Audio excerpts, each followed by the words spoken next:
The documents produced by the hospital ranged from board meeting minutes from 1975 to the present to various financial disbursement agreements and construction contracts. Peter Nikitas, who represents a lawsuit filed against the hospital to force it to serve the worthy poor free of charge, said he wasn't looking for anything specific, just exercising his legal right.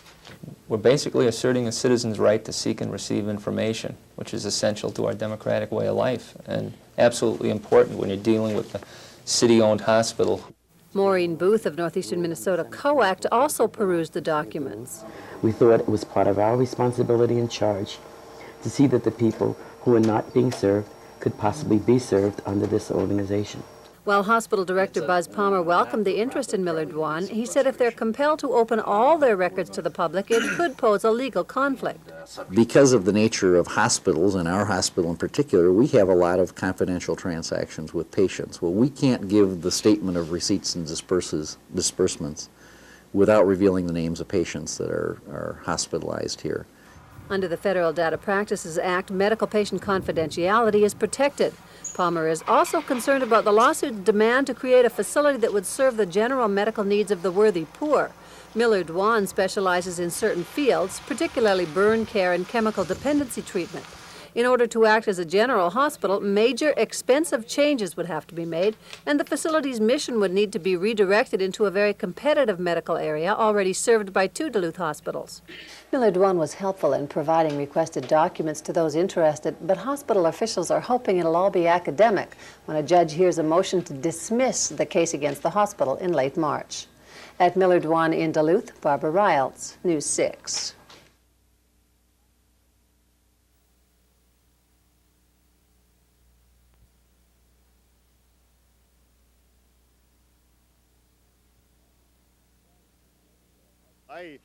I'm flattered that people think I have that kind of ability to be considered for being the standard bearer for the Republicans in '96. But I still am the governor of the greatest state in the union. I have another year to serve in my term, and I got to decide whether or not I want to run for re-election for governor. That's the big decision I have to make, and then whatever happens after that will happen.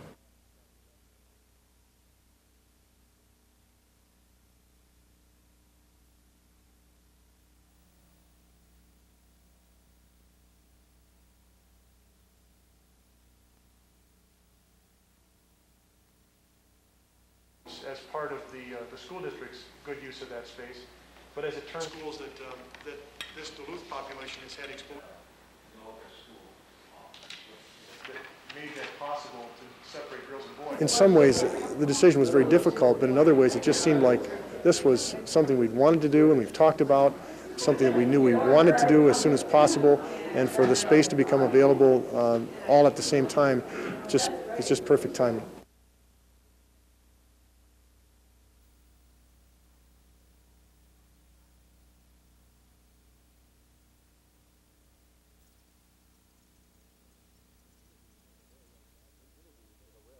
In interviews with a railroad yardmaster and Burlington Northern track inspectors, safety officials were told that the track near the Nemadji River was monitored very closely due to, quote, known surface and line instability. Soil scientist Kim Gord. Is that the soil tends to sink, it tends to shift downward, and this particular factor can happen. I've seen it as far as 50 to 100 yards back from the edge of one of these ravines. The soil just sort of slips. There's a friction. There's a friction face within the soil itself where the soil slides downward. Area farmers know well the effects of clay soils, pushing fence posts out of the ground and damaging building foundations. And the clay stretches for miles in every direction. Those things can affect buildings, basements, roads, and possibly railroad tracks also.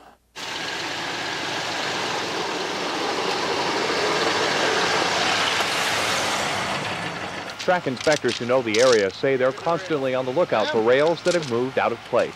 There's pull-aparts in the wintertime where you get colder weather and bolts bend and break and pop open, stuff like that. But more disturbing is that no matter how skilled the inspector, no one can predict the changes underground that can happen at any time during the year. I've seen rail that are spots that would heave in the wintertime, and we call a crew in to run shims and shim it off and stuff like that, but I never really notice anything in soil. How can you see if it's not visual? 'As part of the school district's good use of that space, but as it turns schools that this Duluth population has had exposure. How can you see if it's not visual? 'As part of the school district's good use of that space, but as it turns schools that this Duluth population has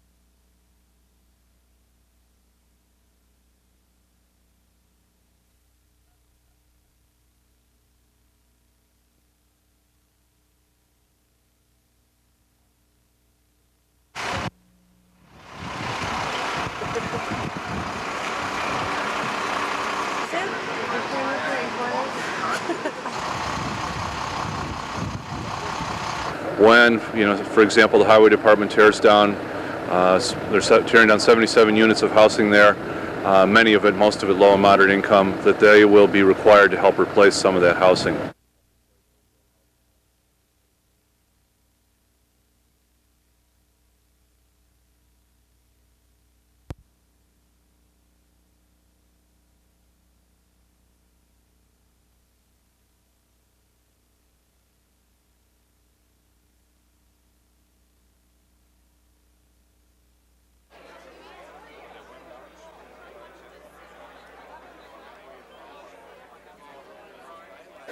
Real estate costs in Duluth have increased over the last couple of years, and we're concerned that it is pricing out a certain segment of the market.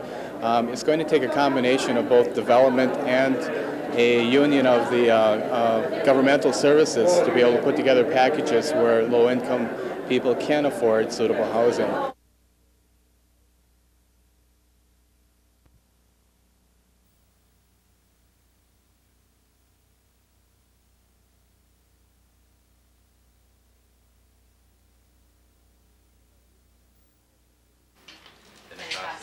At the Range Technical College in Hibbing, the back storeroom is piled high with old fluorescent light tubes. Over the summer we do a lot of relamping, and then we'll have hundreds and hundreds of them, and we can't afford to have them sitting around, so we'd like to get rid of them. Rick Rock is not alone. Businesses all over northern Minnesota, especially the mining industry, have stockpiled thousands of tubes. Under a Minnesota law passed last year, it's illegal to dump fluorescent tubes in landfills. But up until recently, industries in northeastern Minnesota had no way to get rid of them. We saw a need for this basically as we've been going to the different industries and seeing the stockpiling actually sitting there, wondering who is doing anything about this. That's how we got started on this. Hibbing businessman Jim Catonius has started a collection service to help solve the problem of stockpiling. The tubes will be shipped to the Recycolites Company in Minneapolis. There they will be separated into glass and powder and recycled. Even the liquid mercury will be reused instead of going to the landfill. It gets into the food chain, gets into our lakes, streams and whatnot, gets into the food chain. And we here who are eating the fish and whatnot, or other animals, even the wildlife that eat fish, etc., it gets into their food chain and they become affected by it. So it's an environmental concern for the whole wildlife, but also it's a health concern here for humans too. Catonius hopes that now that a collection service has started on the range, that some of the 8 million waste tubes produced a year in Minnesota will have a brighter chance of being recycled. In Hibbing, Amy Rutledge, News 6.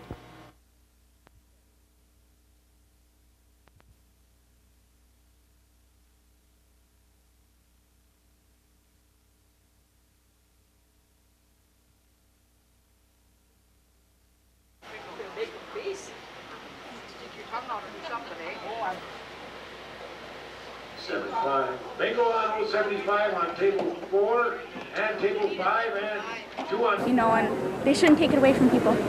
It's not right. But I do enjoy bingo and going to it. I haven't been down here for a long time, but I do enjoy bingo. I don't see nothing wrong with it if you know how to control it.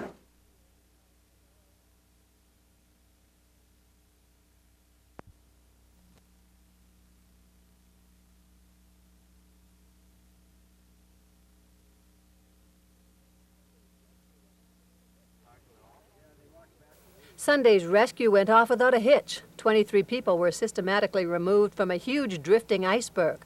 The fact that it went so smoothly, however, is what's bothering many of those who led the rescue efforts. Some of the people did not think it to be a very serious situation. And under the circumstances, it may not have been. But with different weather conditions, some different events occurring, it could have been a real serious situation. Some of the ice anglers learned their lesson. As they waited for the boats to come back to rescue them from the rapidly drifting ice floe, they had time to think about the danger they were in. The ice is scary to begin with, but I think if you treat it with caution, most of the time you can do okay, but sometimes you overstep. The Duluth Firefighter Rescue Team feels anyone who goes out on Lake Superior from here on has overstepped the bounds of safety. The ice is starting to break up.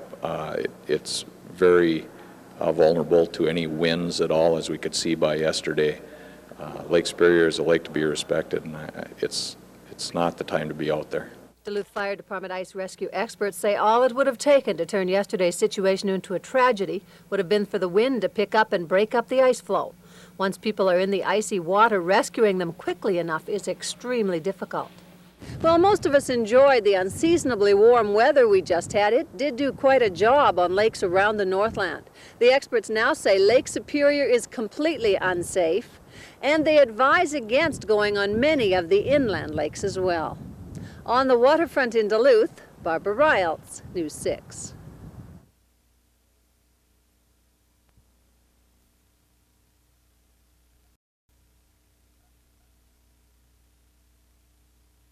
Involved with these individuals, depending as to the severity of the case, severity of the problem. If in fact that is true. We're hopeful at this time that we can leverage the monies from the state to provide the monies that are necessary to take care of the needs of these people coming back into the community. Our estimated cost rate at this time for mainstreaming those individuals back into St. Louis County is approximately $6 million. I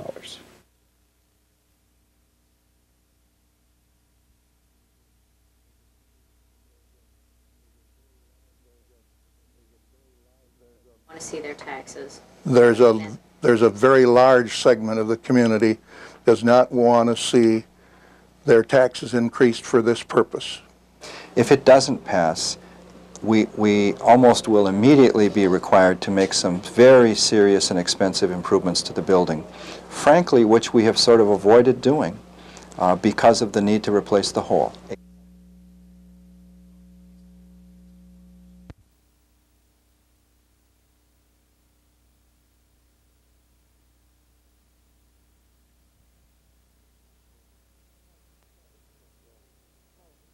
That probably started me off. When I was in the 7th, 8th grade in school, the teacher found out that I could do a little watercolor work, so they set me up on the table in front of the class, and I was painting all the time the other students had to study, and I was doing God Bless Our Home with Roses on it. That was one event. And another event later when there was a artist came to the high school and gave a speech on life of the artist and how he had to earn a living and had to do other things, sometimes sign painting or something on the side. And I sat there with my mouth wide open. So when I finished high school, I headed for Chicago for the Art Institute, and I've been on my own ever since. Spoken like a true artist, inspired by another, 90-year-old Raphael Doctor has compiled a lifetime of art. He began doing landscapes in the 1920s while living in New York. Later on, the things that I really wanted to paint are the subliminal paintings, which I have done some in pastel, there's some in the exhibition. And these are paintings that come out of the subliminal mind, that are purely creative things, not imitation of nature in any form.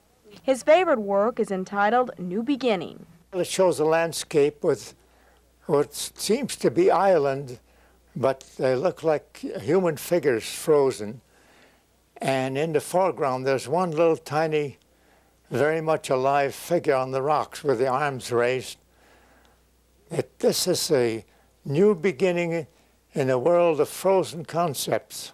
Until recently, Raphael's works had gone unnoticed, but after friends realized their value, they convinced him to unveil them to the public. Susan Welsh had the pleasure of arranging the display. This is amazing. As a woman who teaches dance here said the night after the opening reception, this is quite a debut.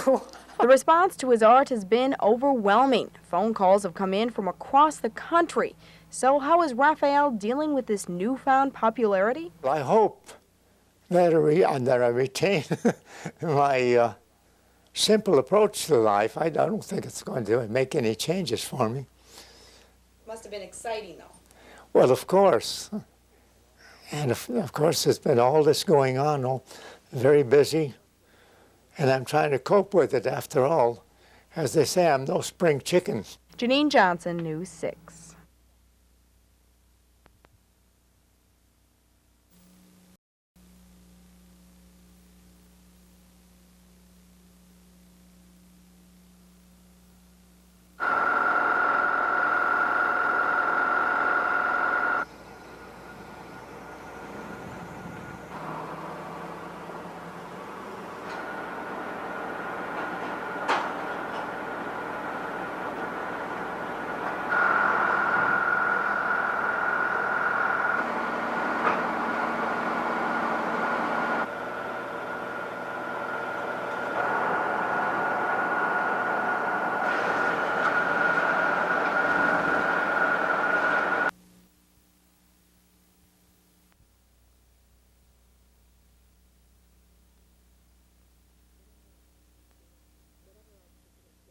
whatever our particular stand is that further violence is not a path to reconciliation at any level, and that none of us can tolerate violence directed towards anyone else. The three panelists are pastors at churches in the area, and each said they're pro-choice. They said they felt compelled to speak out against the murder of Dr. David Gunn at an abortion clinic in Florida.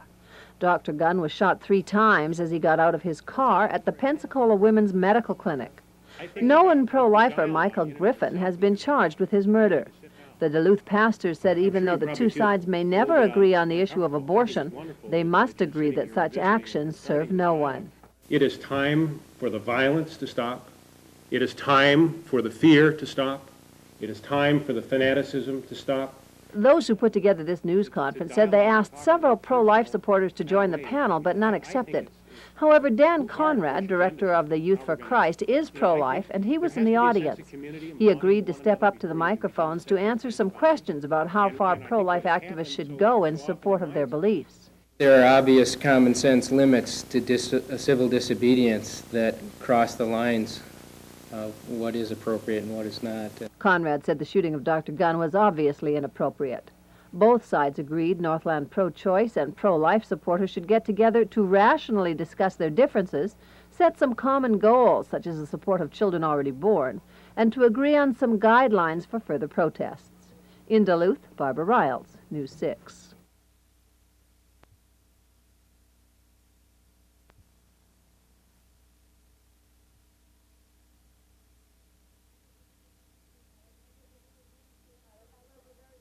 All right, I got a little bit of everything, so why don't you guys just go ahead and skate it. There's a song you want to hear. I got to keep you out of the...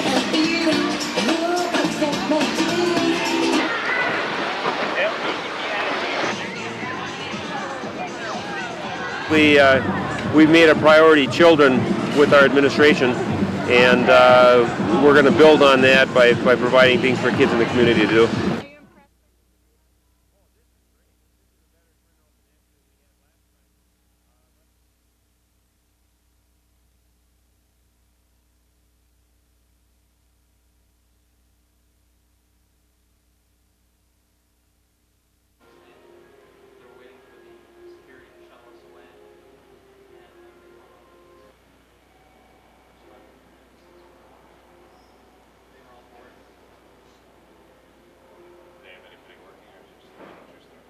The new operator refused to discuss anything as far as the contract goes. He wouldn't say whether or not the employees would be rehired, and I guess we were just hopeful that he would rehire them.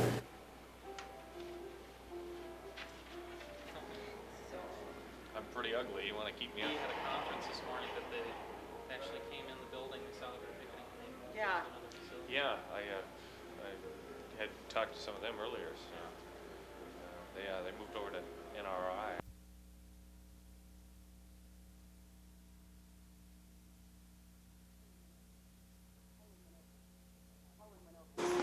Helen went over to speak to her, and I turned to her husband. "Are you running a dog today, Mr. Wilkin?" "No, not this time." Trial. I took my wife Helen with me because these trials have always fascinated us. So the whole operation always had us spellbound. Brought the dog inching first one way and then the other. I'd been there for about 10 minutes when Mr. Wilkin pointed a finger. "Woof! Woof!"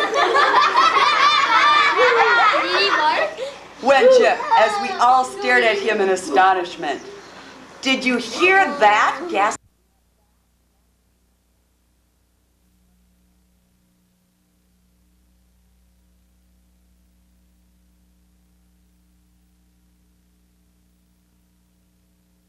Framework is that students are feeling more, I mean, there's other concerns, but I know that you get bogged down. Well, for about the past 4 months, we've been developing an agenda which will establish what the students of the University of Minnesota really need this upcoming legislative session. And what we need is lower tuition, because low tuition is the best form of financial aid. The legislature doesn't allocate specifically to each school, and they don't set tuition rates. That meaningful for us or useful. And then restoring the 12 credit financial aid status. The credits to units, and then at 12 credits 12 credits for 4 years, you end up getting a state grant